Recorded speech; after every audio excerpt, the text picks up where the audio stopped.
জনগণকে সর্বোচ্চ গুরুত্ব দিয়ে রাজনীতির ঊর্ধ্বে গিয়ে সকল বিচারককে কাজ করতে হবে বলে মন্তব্য করেছেন প্রধান বিচারপতি ড. রেফাত আহমেদ। রবিবার বাংলাদেশ সুপ্রিম কোর্ট অডিটোরিয়ামে বিদায়ী অভিভাষণে তিনি একথা বলেন।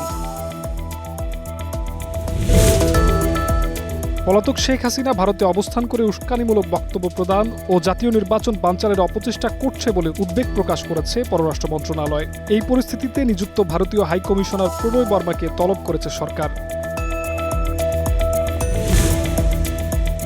ওসমান হাদির উপর হামলার ঘটনায় ৩ জনকে আটক করেছে পুলিশ। ডিএমপি জানিয়েছে, আটককৃতদের মধ্যে 2 জন সীমান্তে অবৈধভাবে লোক পারাপারের সাথে জড়িত। এদিকে হামলায় ব্যবহৃত মোটরসাইকেলের মালিক হান্নানকে 3 দিনের রিমান্ডে নেওয়া হয়েছে।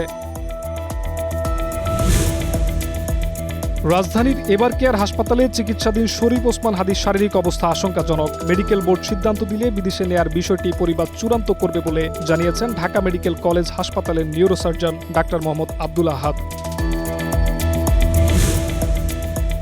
অস্ট্রেলিয়ার সিডনির বন্ডি সমুদ্র সৈকতে বন্দুক হামলার ঘটনা ঘটেছে। এতে অন্তত 10 জন নিহত হওয়ার খবর পাওয়া গেছে।